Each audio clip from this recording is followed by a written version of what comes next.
You know, when you go to see a really great magic show, you're basically entering into this active social contract with the illusionist up on stage. Right, you're making a deal. Exactly. You sit down in your velvet seat, the house lights dim, the spotlight hits the smoke machine, and you collectively just silently agree to suspend your disbelief. Because, logically, that the woman in the box isn't actually being sawed in half. Right, yeah.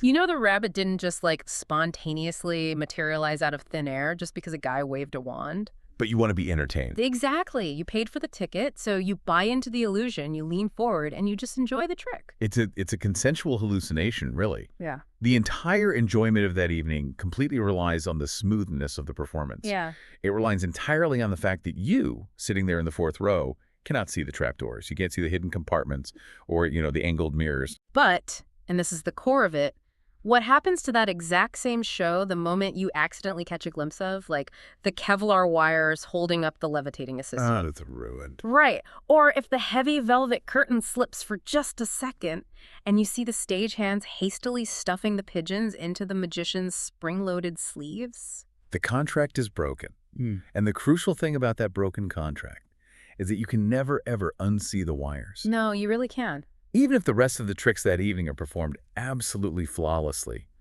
your brain it's irreversibly shifted. You've gone from experiencing the magic to actively analyzing the mechanics. The wonder just completely evaporates. Suddenly, you're not watching a sorcerer. You're just watching a group of sweating people under heavy lighting, frantically manipulating props. Yeah, that's exactly what it becomes. And that, beautifully and tragically, brings us to the subject of today's deep dive. We are looking at an institution that has arguably been the greatest, most glittering, most complex magic trick in modern European history. The Eurovision Song Contest. Yes. Specifically, we're tracing the absolute structural earthquake leading up to the massive, unprecedented crisis of 2026. Welcome to the deep dive. We are incredibly glad you're here with us today. We really are. Today, our mission is to trace a very specific, deeply fascinating timeline. We're looking at how a contest that built this huge global entertainment empire on the promise of a shared escape, a celebration of pure music and diversity, how that slowly mutated into a proxy battleground of geopolitical resources. Which ultimately culminated in a historic breaking point. Exactly. But before we get into all of that... Yeah, I need to step in here for a second. Because this specific illusion cracked over real devastating fault lines, we need to draw a very clear boundary for you right at the top of this deep dive. Yes, very important. The timeline we're unpacking today is inextricably linked to some of the most profound and tragic geopolitical conflicts of our time, specifically the war in Ukraine and the conflicts involving Israel. Our job today isn't to play geopolitical pundits. We are absolutely not taking sides, nor are we here to debate foreign policy, international law, or the deep moral complexities of these real-world wars. No, not at all. We're looking strictly at the blueprints of the Eurovision stage to see exactly where the structural beam snapped. We're impartially unpacking the timeline of events, the institutional decisions made by broadcasting authorities, and the psychological shift in the audience's perception of the contest. Okay, let's unpack this. Because the events of 2026 represent a massive climax.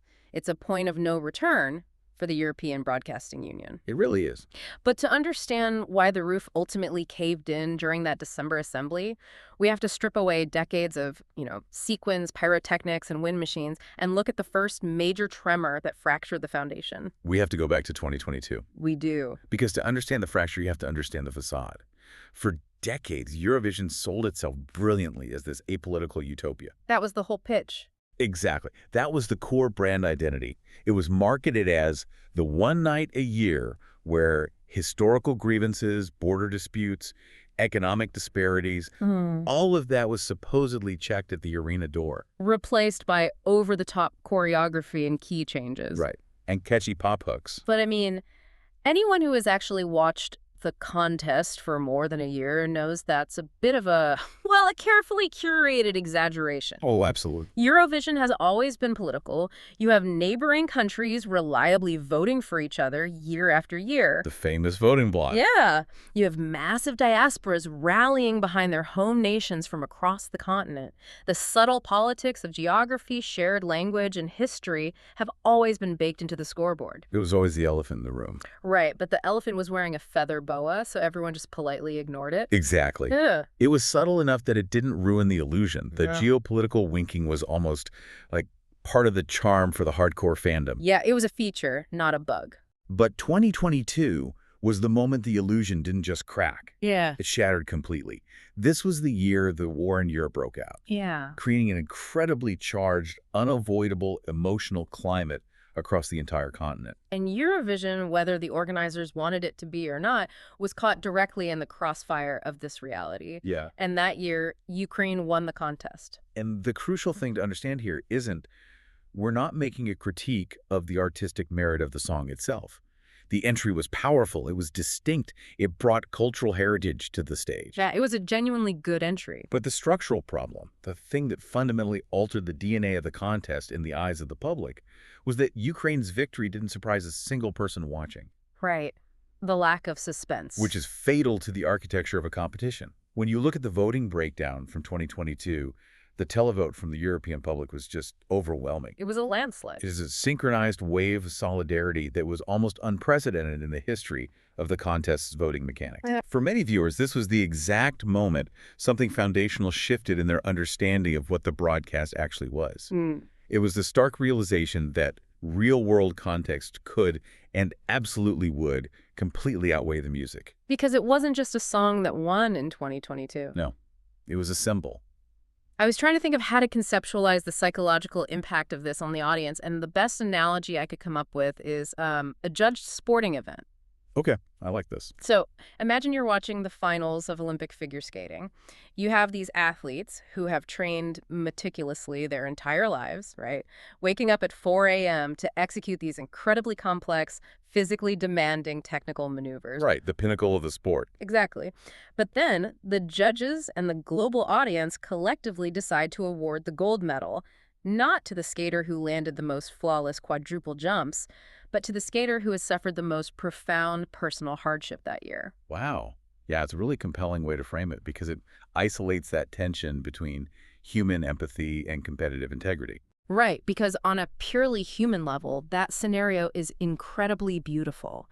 It is deeply emotionally resonant to see a massive group of people offer that kind of sweeping, unanimous support to a human being who is suffering. It restores your faith in humanity, in a way. It does, but from the perspective of the sport, it entirely breaks the fundamental premise of the game. Oh, completely. If the gold medal is awarded based on external hardship rather than performance on the ice, the other athletes suddenly have absolutely no reason to compete.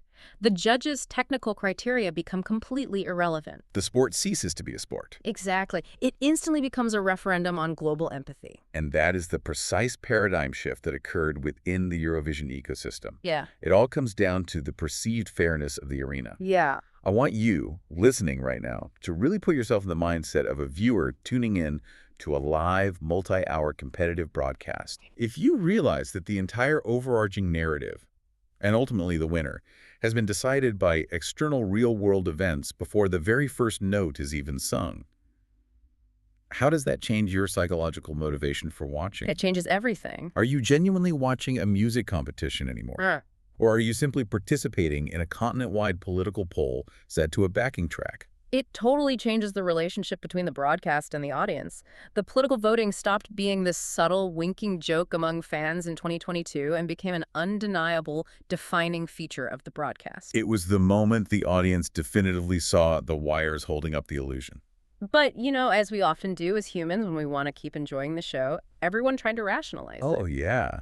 The cognitive dissonance was real. The prevailing narrative among commentators and fans at the time was that 2022 was an anomaly, an emotional exception driven by extraordinary, horrific, real-world events. The assumption was that the contest would eventually revert to the mean. But institutions, and the people who seek to leverage them, they rarely unlearn a new behavior once it's been proven highly effective. Right. You can't put the genie back in the bottle. Exactly. What felt like an emotional exception would rapidly mutate into a calculated pattern. 2022 essentially kicked the door open, proving definitively that the contest's massive global platform and its complex voting apparatus could be harnessed for entirely non-musical messaging. And if 2022 was the crack in the facade, the subsequent years, specifically 2024 and 2025, represented the beginning of the structural collapse. Yeah, phase two. Because what walked through that open door in 24 and 25 wasn't necessarily a wave of organic, grassroots emotional support. It was something entirely It different. was a cold, hard, heavily mobilized resources. Let's look at the second phase of the timeline.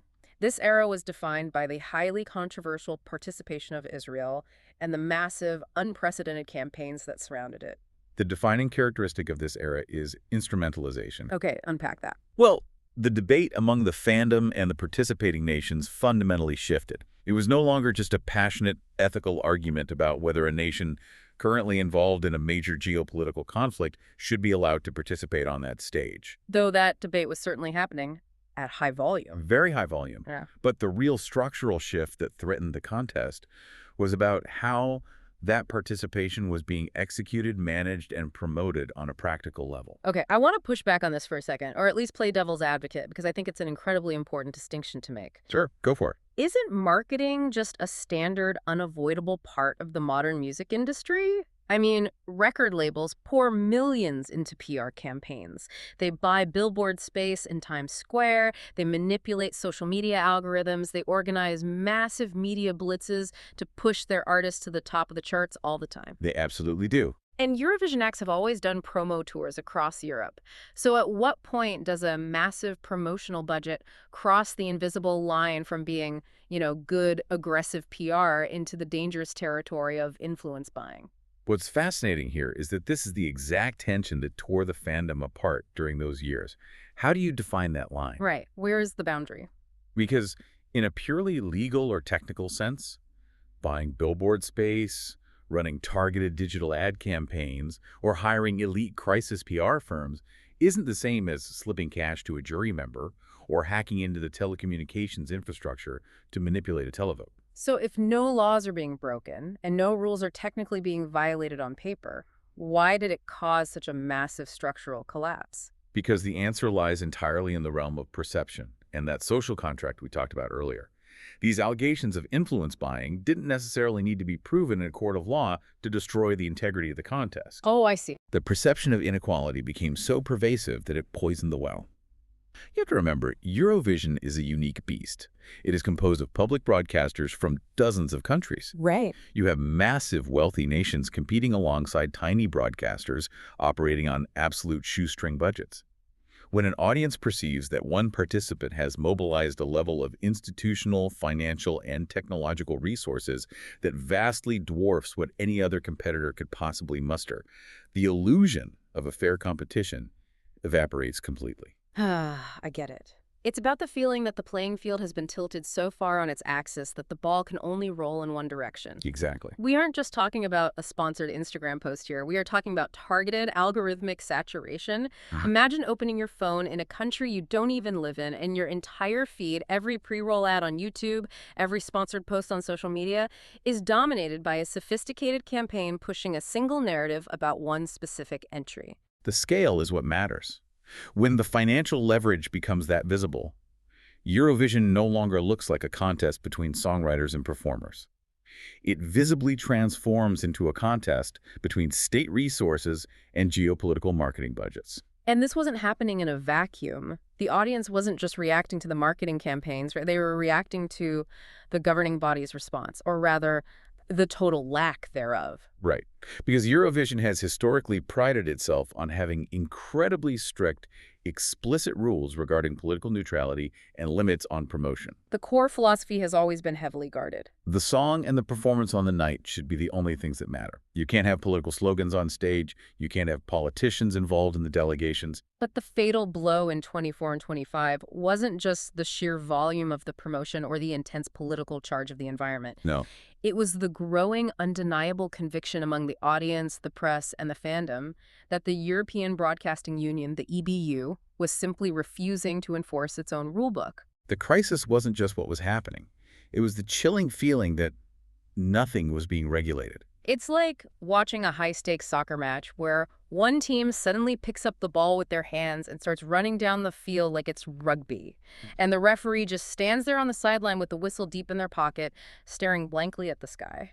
That's a great visual. If you're a fan in the stands watching this happen, at what point do you stop yelling at the opposing team for cheating and start realizing that the referee has completely abandoned the match? And that realization breeds a very specific kind of toxicity. The resulting climate across Europe was deeply fragmented. You saw massive boycotts organized online, protests in the streets of the host cities, and a bitter, vitriolic division tearing through a fan community that had historically prided itself on inclusivity. Yeah, the fandom was basically at war with itself. The very mechanism that Eurovision was designed to utilize, uniting a disparate continent through a shared cultural moment, had completely inverted. It was actively generating and amplifying division. Because when an audience stops believing that the rules apply equally to everyone, the game doesn't just lose its fun, it loses its legitimacy. Precisely. But as dramatic as the public protests and the online vitriol were, the actual fatal strike to the heart of Eurovision didn't happen on a glittering stage under the arena lights, and it didn't happen in the messy trenches of online fandom. No, the real breaking point happened exactly where most massive structural collapses happen. Behind closed doors. Behind closed doors, in a quiet, carpeted room full of suits under the dense guise of bureaucratic procedure. Which brings us to the absolute climax of this timeline, December 2026. We are now looking at the European Broadcasting Union General Assembly. To understand the gravity of this, we really need to understand the room. Set the scene for us. The EDU isn't just a production company, it is an alliance of public service media organizations from across Europe and beyond. They are the governing body. They own and operate the Eurovision Song Contest. Yep. And on the agenda for this specific December 2026 meeting is a historic, highly anticipated vote. The participating broadcasters, the actual members of this union, were gathered to officially vote on whether Israel should remain in the contest, given the escalating controversies of the previous years. Now, here's where it gets really interesting. You would assume a vote like this would follow standard parliamentary procedure, right? You would think so. A motion is brought to the floor, delegates are recognized, a debate occurs, and then a vote is tallied. You have delegations from across Europe representing their national broadcasters, arriving with the absolute expectation of exercising their democratic right within this union to vote on a matter of massive consequence to the contest's future. That was the expectation. But what was supposed to be a standard, albeit highly tense, democratic process quickly devolved into one of the most controversial institutional moments in the entire history of the EBU. What actually happened in that room? We saw a series of severe structural irregularities. Delegations formally requested the opportunity to cast their votes. Those requests from the floor were outright denied. Standard procedures were suddenly blocked by the executive tier. Wait, how does that even happen mechanically? How do you just block a vote in an assembly of sovereign broadcasters? It happens through the aggressive weaponization of bureaucracy. It involves the executive committee tightly controlling the agenda, refusing to recognize motions from the floor, and citing obscure procedural loopholes to avoid putting the question to a formal tally. So they just stonewalled them. The agenda of the meeting was so aggressively controlled that the democratic mechanism of the assembly was completely short-circuited. The ultimate outcome of that room, the fact that absolutely chills me, is that the vote didn't fail. No. The motion wasn't debated and defeated by a majority. The vote simply never happened. The governing body bypassed the mechanism entirely. And if we connect this to the broader psychology of institutional trust, the gravity of this moment cannot be overstated. The allegations swirling around this assembly were profound. What were people saying? Delegates were whispering about massive internal pressure, overt political influence from external actors heavily invested in the outcome, and a chilling lack of transparency from the top down. So it felt rigged. The broadcasters left that assembly with a very clear, inescapable feeling that the outcome had been entirely pre-decided before anyone even scanned their lanyard to walk into the room. I really want you, the listener, to internalize what this means. Think about any institution in your life that you participate in and place your trust in. A great exercise. It could be your local city council, a homeowners association, a labor union, or a school board. Imagine a highly contentious issue is dividing your community. Everyone shows up to the town hall meeting, fully expecting to vote on the resolution, trusting in the established parliamentary procedure. And then the person running the meeting simply gavels the session closed, cuts the microphone, and says, "We won't be taking a vote on this today. The decision has already been made by the executive board." What happens to your trust in that institution in that exact moment? It vaporizes. Instantly, you realize that your participation is a complete facade. You are not a member of a democratic body. You are a prop in a predetermined play. Exactly. And that is exactly what happened to the participating nations at the EBU General Assembly in December 2026. The illusion of fair governance shattered completely. This was the crossing of the Rubicon for the contest. Up until this point, the controversies we discussed, 2022, 2024, 2025, they were primarily about the content of the contest. Right. There were debates about who was singing, how they were promoting themselves, and how the public was voting. Hmm. But this December meeting fundamentally corrupted the container of the contest. That's a great way to put it. The container itself was compromised. It proved to the participating broadcasters that the structural integrity of the EBU itself was compromised. And when an institution visibly blocks a democratic action, the consequences are never just theoretical. They are immediate and they are severe. Which launches us into the fallout, the immediate, visceral reaction to that assembly. Because you can't silence a room full of national broadcasters and expect them to just quietly pack up their briefcases, fly home, and start enthusiastically planning their stage pyrotechnics for next May. Absolutely not. The reaction came fast and it was brutal. Tell us about the walkout. The immediate aftermath saw 5 major, highly significant withdrawals from the contest. Spain, the Netherlands, Slovenia, Ireland, and Iceland. Wow. 5 sovereign nations, 5 unique cultural voices. They all walked out over a single decision, or rather the executive refusal to allow a decision to be made. We need to dig into the anatomy of this walkout because not all exits are created equal in the ecosystem of Eurovision. You and I both know Spain is part of the Big Five. We know they, along with the UK, Germany, France, and Italy, basically foot the bill. But what we rarely think about is how that financial leverage translates into structural power when they threaten to walk. Exactly. The Big Five aren't just legacy participants. They are the financial bedrock. They underwrite a massive portion of the contest's operating budget. Right. In exchange for essentially keeping the lights on and paying for the satellite time, they automatically qualify for the grand final every year. So Spain pulling out isn't just losing a fan-favorite country known for sending incredible high-energy dance tracks. It is yanking out a massive, load-bearing pillar from the financial foundation of the entire event. It's an existential threat to the broadcast. If Spain pulls its funding, who makes up the budget shortfall? It immediately threatens the viability and scale of the broadcast. This walkout wasn't just a loss of numbers. It was a profound loss of structural identity. And then you look at the departure of countries like Ireland and the Netherlands. Oh, that's huge, too. Ireland holds the record for the most historic wins alongside Sweden. The Netherlands is a founding member of the contest with a massive, deeply dedicated domestic viewership. Yeah, these are heavy hitters. Their exit signals a deep ideological rupture. These aren't peripheral players who occasionally qualify. These are the historical lifeblood of the competition saying, we no longer recognize this institution and we refuse to lend our cultural credibility to this charade. And there's a bitter, almost cinematic irony to the timing of all this. The universe really does have a dark sense of humor. It really does. Because this entire timeline, the emotional crack in 2022, the weaponized resource wars of 24 and 25, the institutional collapse, and the subsequent mass walkouts in December 2026, all of this culminated precisely when the contest was scheduled to celebrate its monumental 70th anniversary. 70 years. A platinum jubilee. It's insane to think about. It was supposed to be the ultimate celebration of post-war European unity. It was meant to be a glittering testament to the power of a shared cultural project surviving and thriving for 7 decades.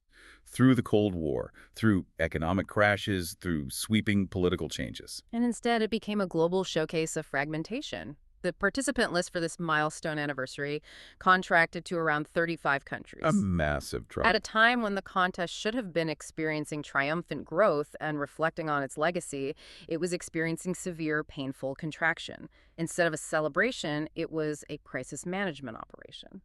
So we have to ask the critical question that this entire trajectory naturally leads us to. If we look at this timeline, from a public realizing the vote could be a political symbol, to the weaponization of massive resources, to the final fatal breakdown of institutional democracy, Hmm. what does this actually mean for the entity known as Eurovision? So what does this all mean? As we arrive at the end of the timeline, we are left looking at a landscape that has been irrevocably altered. We've traced the journey. In 2022, the perception of fairness broke. The audience realized the narrative could overrate the music. In 2024 and 2025, the internal control weakened. The rules became seemingly optional in the face of massive, well-funded influence campaigns. And finally, in late 2026, the system itself ruptured. The governing body sacrificed its democratic legitimacy, leading to a historic exodus of key nations. The reality is that Eurovision isn't dead. The broadcast will happen, the lights will go on, the hosts will smile, the songs will be sung. Right. But it is not the same contest anymore. It is fundamentally transformed. And perhaps the most sobering takeaway from exploring these events is this realization. The core issue was never really that politics entered the contest. As we established right at the beginning, politics were always there, hovering in the wings. Right. The actual terminal disease that infected the contest was that once the politics became the dominant force, the institution had absolutely no mechanism to extract it. Nope. They built a beautiful, incredibly complex stage for music, but they never built an emergency off-ramp for geopolitical warfare. Which brings us to the unavoidable question that lingers long after the music stops. What's that? Can a contest survive once the people watching and the people participating stop believing that it is fair? If the foundational trust is gone, what exactly are we watching? And I want to leave you, our listener, with a final thought to mull over, something that builds directly on the reality of the timeline we've outlined today. Okay. Think about the future. If the global audience, and more importantly, the participating national broadcasters, now fully accept that Eurovision is no longer primarily a competition of songwriting and vocal performance, but rather a high-stakes game of geopolitical resources and institutional maneuvering, how does that change who they send to compete? Oh, wow. That is a fascinating extrapolation. It Yeah. changes the entire incentive structure. Right. If you are a national broadcaster in this new era and you know the game is won through influence, aggressive marketing saturation, and strategic bureaucratic alliances rather than, a catchy chorus or a great vocal run, do you even bother sending your best musicians anymore? Probably not. Or do you start sending your sharpest diplomats, your most ruthless PR strategists, and your savviest campaign managers, just dressed up in sequins and disguised as a musical delegation? Does the stage just become a press briefing with a backing track? It's a chilling thought for anyone who genuinely loves the music. It suggests a future where the art is entirely subservient to the strategy. It really does. Thank you so much for joining us on this incredibly complex journey today. We've looked at the structural collapse, the broken wires, and the fallen velvet curtains. It's been quite a ride. In our next deep dive, we are going to look at the rebel itself. We'll be diving into the actual songs of Eurovision 2026, examining the favorites from the countries that remained, and asking the ultimate question. Beneath the weight of all this controversy, is there any glimmer of the original spirit left alive in the music? We hope you'll join us for that. Looking forward to it. But until then, the next time you watch a magic trick and the illusionist smiles and waves his hands with a flourish, just remember to look a little closer at the ceiling. You never know when you might catch a glint of the wires holding the whole fragile thing together.